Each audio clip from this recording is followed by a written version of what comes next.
I want to talk candidly with you today about a new parenting fear that nobody's really talking about much. And it's not tantrums. It's not the back talk. It's actually that moment when your child or your teen says something and you freeze and your thought is like, am I allowed to say that that's not true? Or am I allowed to say that that's not what I believe? And suddenly you're stuck because everything that you've been taught lately may be telling you that you have to validate the thoughts that your kid has, that you can't shame them. And I don't want you to shame them either, but that you're going to cause them to shut down. And so you have to, in order to be safe, you have to be very open and you have to be accepting of anything that they tell you or anything that they are exploring in their belief system. You might be thinking, if I say something, am I actually damaging my child? Or you may be thinking, if I don't say something, what am I teaching them? And so trying to find that balance, right? Parents end up in one or two places. They can feel like they're correcting, trying to constantly explain and teach and, make sure that their kids are following this plan, right? Or they end up saying nothing and hoping that it passes, or feeling like they have no choice but that they have to agree. And this doesn't feel good. It doesn't feel right as a person, I think, and even as a parent, and it's certainly not the leadership that I want you to have. So there's some things that I want you to understand about what's actually happening. First of all, kids are testing reality. They always have. They're experimenting with identity. They experiment with power and control and influence and belonging and fitting in. That's all part of it. And for some kids, that starts very early. Other kids, they may wait a while longer before they're, even aware of what other people are doing and thinking. But junior high and high school is a big time of trying to figure that stuff out. And like I said, with some kids, it starts much earlier. It's not new. What is new is how we respond. And kids testing reality has been going on, when kids are little and they're pretending to be a dog or a cat or playing house or whatever, those things are, like, that's testing out reality. It doesn't mean that that's who they are now and forever. If a child says it, we are moving into a parenting culture that teaches that if a child says it, then you have to treat it like, where things really start to fall apart. Because now parents feel like they have two options. They have to fully agree and validate everything as truth, or they have to shut it down and risk that disconnection. But I'm here to tell you that this is not your only options here. A movie called Sound of Hope, the story of Possum Trot, and I think it captures this really well. This girl that comes to live with the family says, "I'm a cat."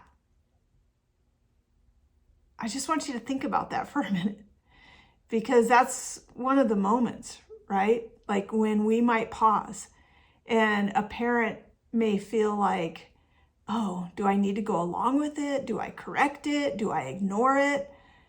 And what I love is that the dad, one of the other kids says, "You're not a cat, you're a girl." But the dad doesn't argue with her about it.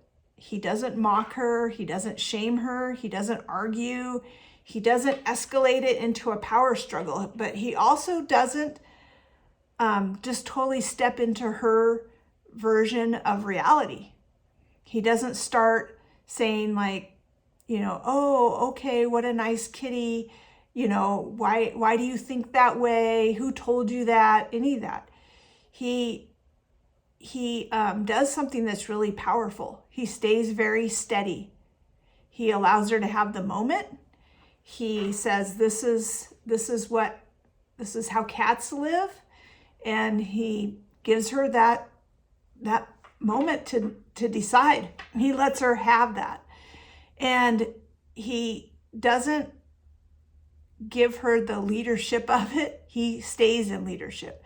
And that's the balance of parents that are craving, is that they're missing this balance of allowing a child to have that moment, but not going into it as if this is the only thing that's true now.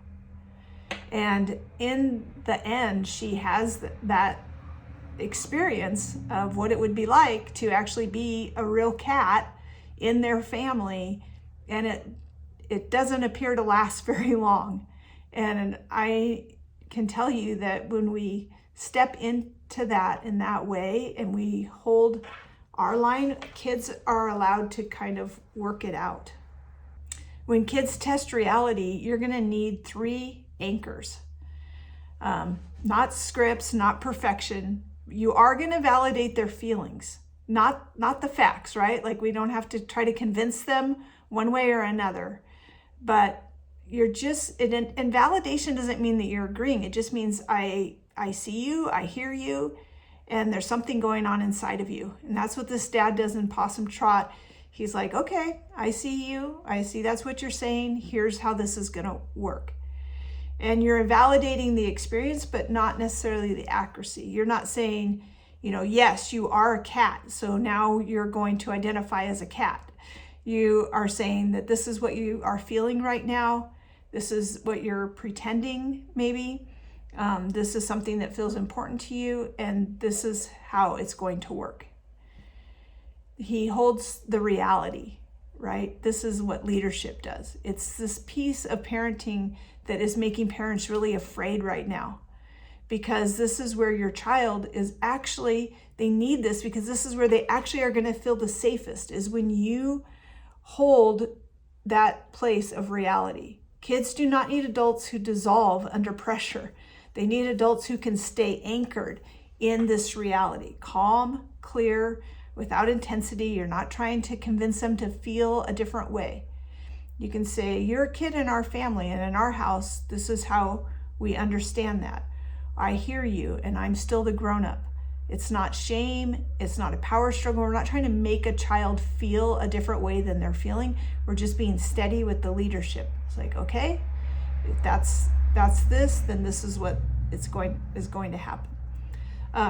Because underneath those moments, the third thing is that we really have to teach the skills. And there's always something else going on. Kids are practicing expression, imagination, control, emotional regulation. Identity exploration is tied up in some mental health things that are going on, and we don't need to get stuck in the content. We have to shift to the skills.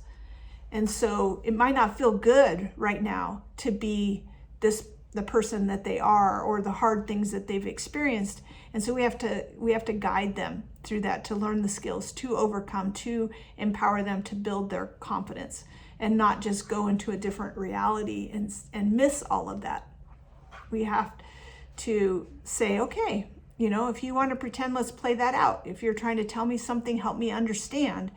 And let's find a way to say that more clearly. So you're not reacting, you're building the capacity for this child to be able to build that skill. This is why it matters, because it's not just handling one weird moment or one phase in a child's life. Like, this is about the kind of environment that your child is growing up in. Because when adults just collapse into agreement and avoid holding on to reality, or escalate emotionally because they are freaked out, kids are not going to feel safer. They're going to feel confused. And when kids feel confused, their anxiety increases. And almost every child I've worked with that is going through and having a ton of behaviors and, has mental health diagnosis, there is also a lot of anxiety in that. They're going to have a harder time regulating their behaviors, and they're going to be testing you more.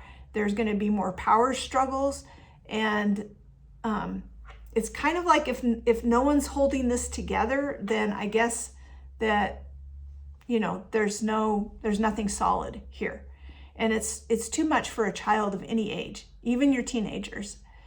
So when you stay steady, when you are able to validate the feelings, not always the actions, but the feeling behind it, like, hey, I understand that you're disappointed or you're frustrated or you've been hurt, but you're holding the reality and you're teaching the skills, you become something really, really important. You become like a container that you're able to hold them. And inside that structure, the kid can settle and learn and grow and feel safe. And we don't have to solve all of that feeling of not feeling good in their body right now, or not understanding themselves, or all of these things. Like, that's why adolescence takes years, right? But we can hold that in this container and work through that with them without jumping through these really extreme hoops to help them to just feel good about themselves, whatever it takes. So next time that your child says something that makes you pause, that you are wondering, like, am I allowed to say what I think here? Remember that you don't have to choose between connection and truth. You can have both.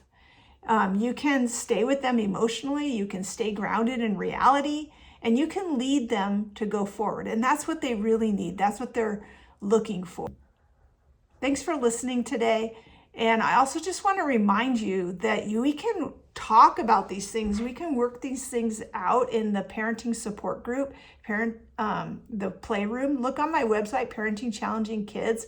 Go to the playroom and get more information about how you can be part of our growing community and have a place to talk about these ideas and get some answers and find out what's normal and what's not normal and what's happening with your child, and try out some different ways of dealing with it.